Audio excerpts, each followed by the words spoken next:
Hey everyone, it's Music Monday. We hope you're ready for some song inspiration. So today we are discussing songs that would be on your road trip playlist. So 2020 has kept many of us grounded and unable to jet off anywhere exotic, sadly, which has meant that we have been doing a lot of holidaying in the UK. And that's even when we've been allowed to travel within the UK. Yeah, so road tripping has become our means of vacation. So we wanted to put a nice playlist together for what you would listen to en route to your destination. So today I'm going to be sharing some of my favourite road trip tunes that need to be on your travelling playlist. But I've also had some amazing suggestions from some Instagram followers, so I'm going to add those to the list. And I've got a few suggestions as well at the end. And don't forget, this is also available as a podcast, so you can listen to that wherever you get your podcasts from. So if you would like to listen to us, but you don't want to have to see us, that's the way to do it. So yeah, stay tuned to the end for Steve's suggestions and we'll get started. Okay, so song choice number 1 was a suggestion from an Instagram follower, and that was Send Me On My Way by Rusted Roots. Okay, This is a fantastic song choice. Did you know it from the name? No, not from the name, but when you played it to me instantly, it's recognisable as a song. Yeah, I had to listen to it as well, but literally that first riff, and you know it straight away, don't you? Definitely. It's been used so many times. It's been used in several films and commercials. Personally, I knew it from Matilda, the movie Matilda. Yeah. And I think she's making pancakes in that scene. I don't know. But I don't know where I know this song from, but it must be from an advert or a film or something. Yeah. Or maybe I've just heard it, I don't know. But yeah, it wasn't by the title or even by the band a song I knew. Yeah, I think it was in Ice Age. I don't know if you watched that. Was it? I have seen that. Well, there you go. And I've seen Matilda, so it's probably one of those. Yeah. And probably commercials as well. Yeah. So it's that riff, isn't it? That it's that constantly moving kind of riff. I like, yeah. I think when I think of a road trip song, for me, partly it's a song talking about travel and different places, but as well as that, for me, it's that continuous groove that keeps going, or a sound that just keeps the song moving. And I think in this song, that riff does that. You've got those two guitars playing off each other for the main riff, and it's constant and moving, and a very steady drum beat throughout. Yeah, and then the lyrics, on my way. Yeah. On my way. Yes, which was described by critics as a poor man's Ladysmith Black Mambazo. Yeah. Or something to those words to those effect. Yeah. Which I only know them from Mean Girls. Yes.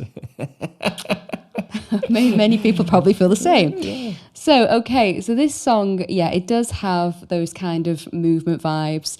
It is a super fun song as well. So this would be my first song. If I was having a road trip playlist, which I do have, this is song number 1. Yeah. This would be like you get in the car and you want to go. Start off with this. Yeah. So that's the mood for the whole day then, doesn't it? Yeah. Definitely. On the journey. And songfacts.com called it one of the most joyful songs ever recorded.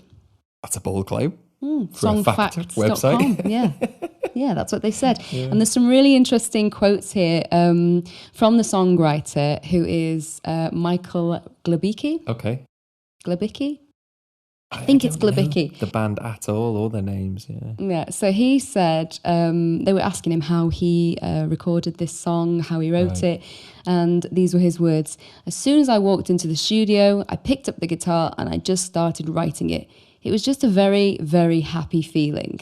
You could feel that there was a lot of happiness in the room. Whether that was an extension of me or something else in there that was very happy, you just felt it, like a super happy feeling. Lost for words, maybe. Yeah.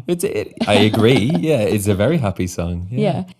And what I thought was really interesting was that there are some phrases that sound like words, but they're not words. Yeah. So you've got... it's very mumbled, isn't it? Yeah. So one part sounds like, oh my say, I'm going to see you. Oh my say. Right, okay. Yeah. It's not actually a word. And another one, now let me see if I can read this. Mama say do beddy along. Mama said about you long. Okay, yeah, I know what you mean in the song. Yeah. So the songwriter, Michael Glabicki, said that these words aren't supposed to make rational sense. He explained, I was in the process of coming up with lyrics, and it just sounded so good and felt so right that it had meaning of its own that you couldn't make better by making it a word. So I left it. You have to admire his freedom. I like this guy. But songs have been done like that. A lot of musicians will have an idea of the melody in their head, and they'll just, before they've written the lyrics, they'll put jargon lyrics, just sounds essentially to it. And then they'll record that and later go back and write the lyrics.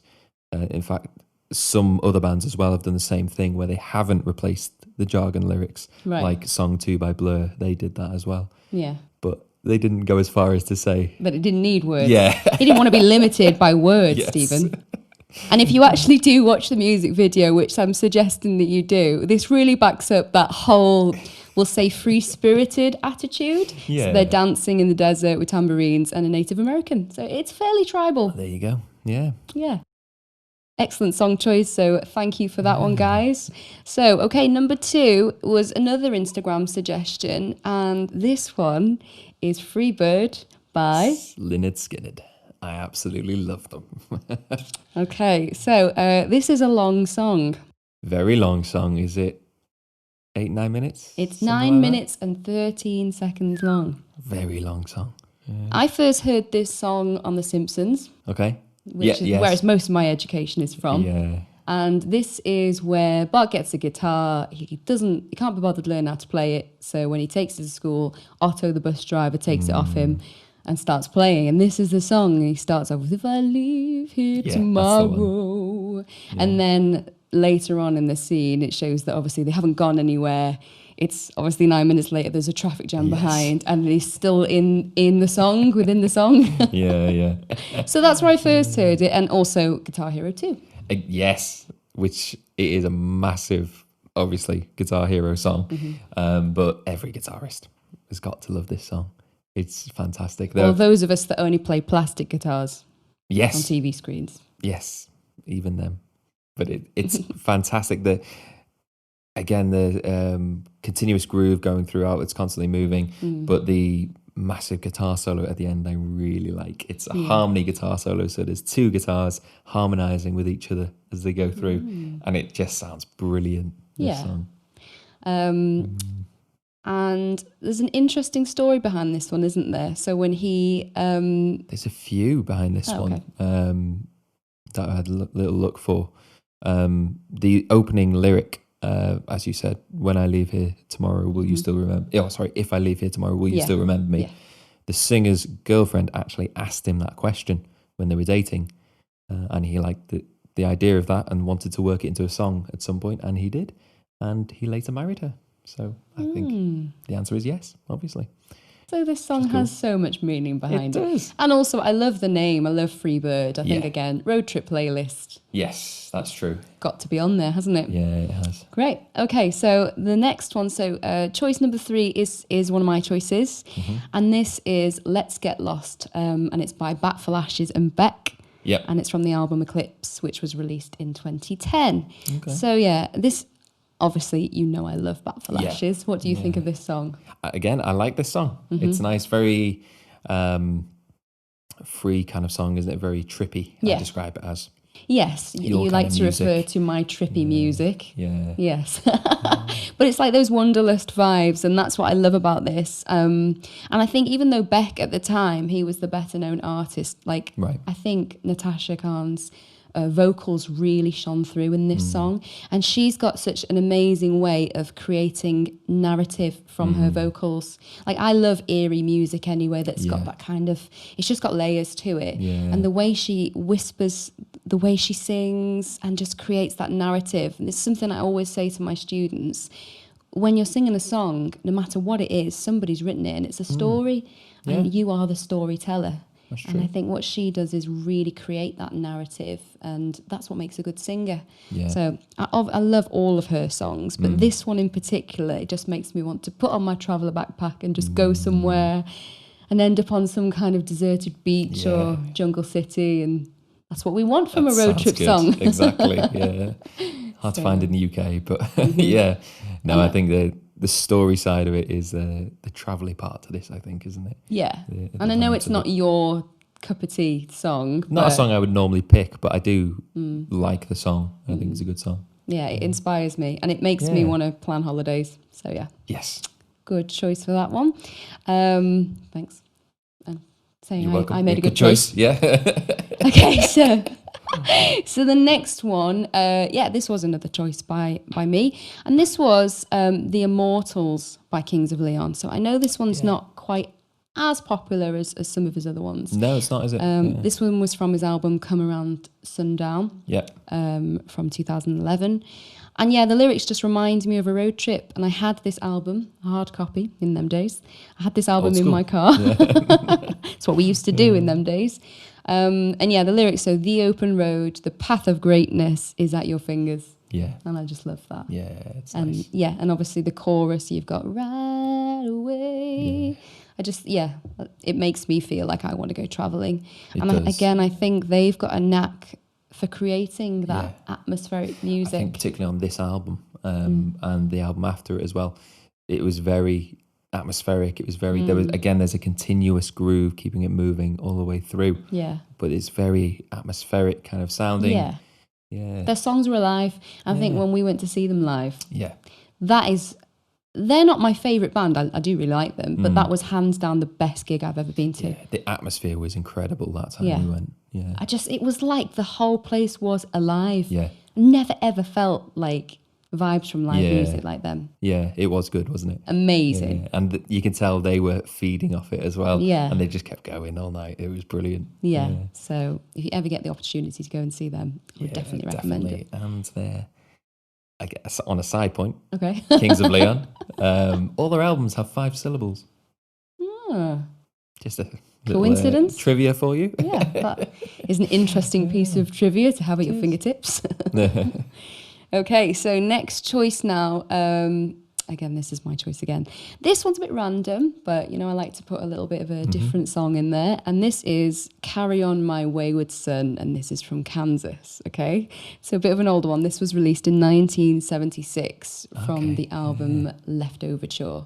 It's a great, great song. Yeah? You like this one? I love it, yeah. Again, classic rock. Yeah. So this song, again, I know it from Guitar Hero 2, where I learn all my songs from, apparently. So I really like the electric guitar sound in this song, and I really like the riffs. And there's a few riffs as well, which is nice. Yeah. You've got that main one at the beginning, and then there's a couple of different riffs throughout, which are fantastic. It is just, I think it's got layers, and it's really, really fun to sing. I think for a vocalist, it challenges you. Yeah, it lifts as the song goes on and on. It gets more and more complex to sing. Yes. So it means you've got to really go for it. Same with the guitar playing, actually. And it does get more complex as you go into it, which is nice. Yeah. And then lyrically, I just think it suits a travel playlist. Like I do have this on my travel playlist. You can imagine driving to this song, definitely. Yeah, definitely. So, okay, so the next one is another Instagram suggestion, and this is The Less I Know The Better by Tame Impala. This was from 2015. So yeah, what do you think of this song? I really like this song. I think it's a great song. And again, from your point of view, the vocals to this are very light and airy and atmospheric. A lot of things, style of music you like, but I don't think the music isn't. It's very different, the music, I think, to this anyway. Yeah, it's funny though, because this was an Instagram suggestion, and there's nothing in the lyrics that are about travel at all, and yet this is actually on my road trip playlist. Yeah, it's funny that someone else suggested it. I was really surprised, and I think it's not so much about what is being sung about, but the way the music makes you feel. The feel of the song again. Yeah, and his vocals are kind of like, it just feels like they're flowing. Yeah. And this is one of those songs that the first time I heard it, I was like, I really like that. What's that song? Yeah. And I looked to try and find out what it was. Yeah, I think it's a fantastic bass line in this as well. Yeah. That is kind of the standout thing for me in this song, is the bass line in this. And is it an individual or is it a band? I'm not even sure. I don't know. But the guy who wrote the song, he was saying to listen to a lot of funk and disco kind of thing at the time. Yeah. And you can hear that in the bass line. Yeah, definitely. And then obviously he's adapted other styles into the other instruments, so it's not entirely funk or disco, but just that bass line, just with a bit more of a gritty tone. But it is a very funk bass line, I would say. Yeah. And there was a rumour that it took over 1,000 takes for those vocals, apparently. I don't know if that's an exaggeration on his part. That's a lot. That is obsessive, that is isn't a lot it? of studio time, if that's true.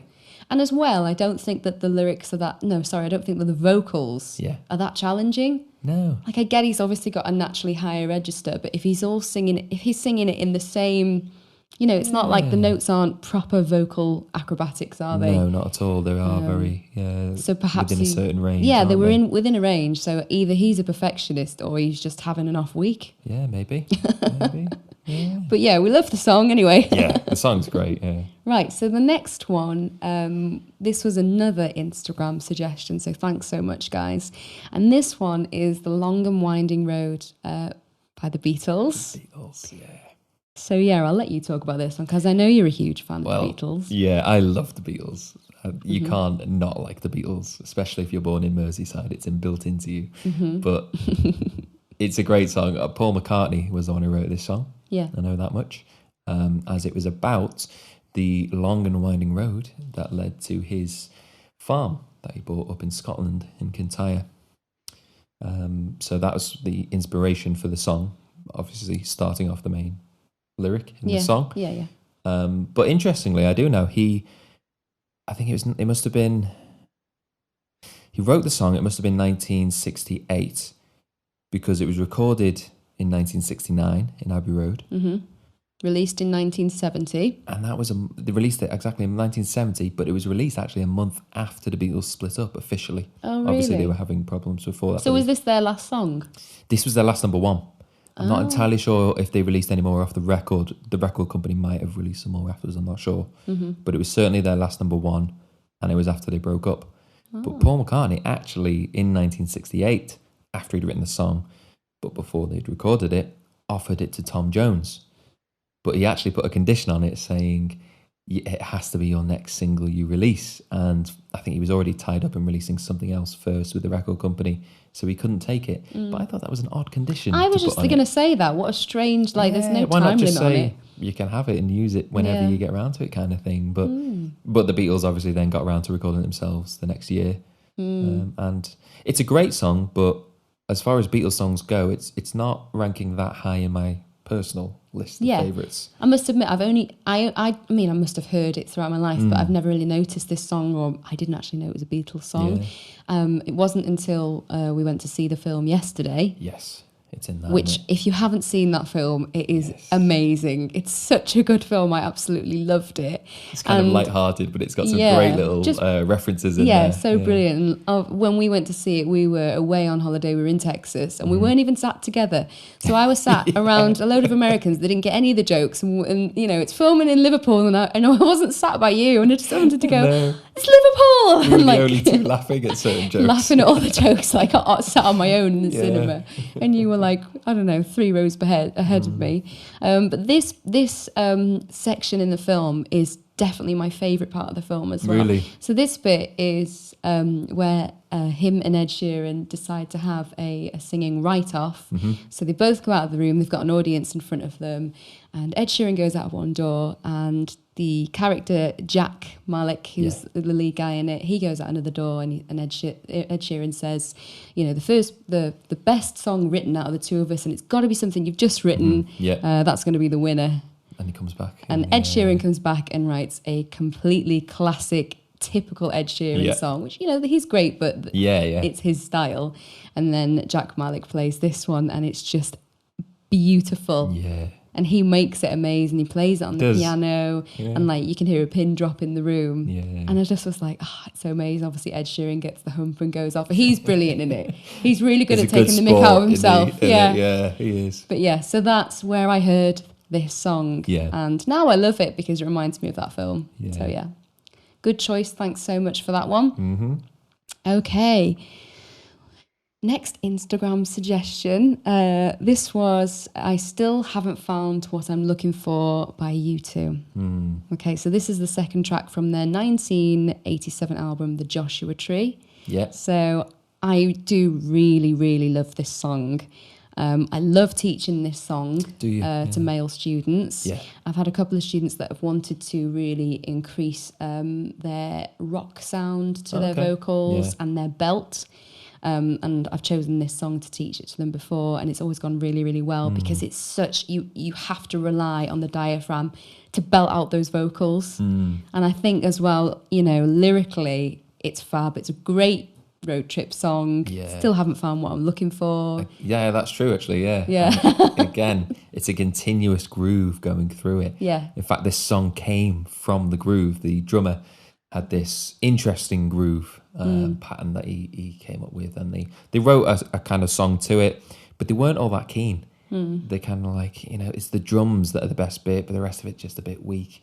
But they reworked their song several times apparently, and then they went with it. But it came from that groove, and I think that groove, that drum pattern, along with the bass that follows it, then it makes it a great driving song, I think. Yeah. So is that what you think makes it a road trip song? It is for me, yeah. Yeah. And the lyric is a good lyric as well for that. I still haven't found what I'm looking for. Yeah. But yeah, I've climbed the highest mountains. It's like, it makes me want to go somewhere. Yeah, it does. And explore. So yeah. So would you have that on your... Definitely, yeah. I'd have that on my list. Excellent choice. Thanks for that one. Okay, so this is the last Instagram suggestion. You guys have really done my job for me this week, so thank you so much for that. And I really liked this choice. This is Home by Edward Sharpe and the Magnetic Zeros, okay? So this was released in 2009. Again, you may not recognise it from the name, or maybe you will. Again. I didn't, but then as soon as I played it, I was like, oh, this one. Yeah. And I think this one's been used a lot as well. And I think here, what you've just been describing in the past, in the previous song, this has got that. It's that travel-y... Continuous. Yeah. Kind of... So what is that? What is it that makes a song sound like a road trip song? For me, it is that groove. So if the drums in this are very... You've got 4 to the floor on the bass. You've got that doof, doof, doof, doof all the way through. But then those guitars just adding a bit more to it into the 16th. The dun, dun, dun, dun, dun, dun, kind of makes it feel... like it's moving constantly. Yeah. And that works for me. Almost like a train track, isn't it? Yeah. You know, you've got that rhythm off a train track, haven't you? Not exactly the same, but it feels like it's moving then, doesn't it? That's what you associate with moving. I think that they have a thought of a road trip in mind when they've written this song, because it's got obviously that whistling at the beginning, which is like that call to the wild kind of thing. And lyrically, it starts off with Alabama, Arkansas, you know, and then you've got home, let me come home. Yeah, so maybe it's like road tripping back and looking for their home. Return journey. Yeah. But this, I really liked that choice, and I think that is another one that just fills you with that wanderlust. Yeah. I agree. I do like that song. I think that works for a road trip, doesn't it? Yeah, definitely. So that would be on my list. Yeah. So if you haven't heard any of those songs, make sure you write them down, have a listen, add them to your list. And now the floor is yours, Stephen. Okay, so I've brought 2 songs to the table as well. Okay, my first one is called Road Trippin' by the Red Hot Chili Peppers, obviously. Yes. This is a song I absolutely love. I think it's so well written, and it makes me happy anyway. Yeah, definitely. So a backstory on the song first. There's no drums in this song. Oh, right, so okay. Chad Smith, the drummer, wasn't involved. I didn't notice that. Yeah, have a listen. No, I've never noticed that. So he wasn't involved in the song, but the way the song came about, it may have been the reason why he wasn't involved in it. So John Frusciante, the guitarist, rejoined the band. He'd been in and out of that band several times, but he's my favourite guitarist. Lover's Tiff, maybe? Maybe, I don't know. Just, don't know, yeah. But he rejoined the band for this album, Californication. Great song, great album. Yep. And him, Anthony Kiedis, the singer, and Flea, the bassist, went on a bit of a road trip in California to Big Sur and did some surfing. Apparently Chad Smith wasn't much of a surfer, so that's why he didn't go.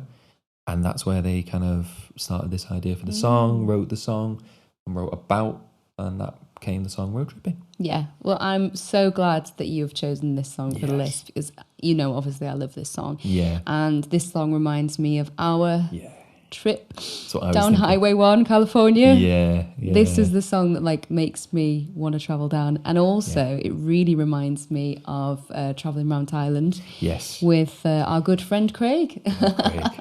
So yeah, that was like road tripping with my two favourite allies. It was. I even got that on a phone case at the time. Yeah. But yeah, it was So, that. yeah. And I was listening to that song a lot of the time as well. So that kind of tied it all into that trip. And, Yeah, and again, lyrically, let's go get lost. Yeah. It's just like, yeah, let's go. Exactly. Yeah.